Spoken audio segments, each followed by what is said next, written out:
April's Fool is described in the Encyclopaedia Britannica as All Fool's Day. This is a tradition to perform practical jokes or fool friends.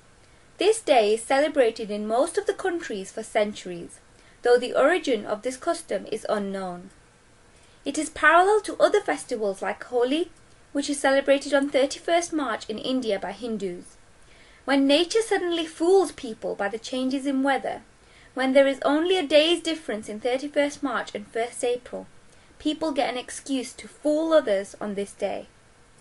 Where this custom gives people an incentive to speak lies, it also brings a lot of harm. Some people suffer heart attacks due to untruthful news.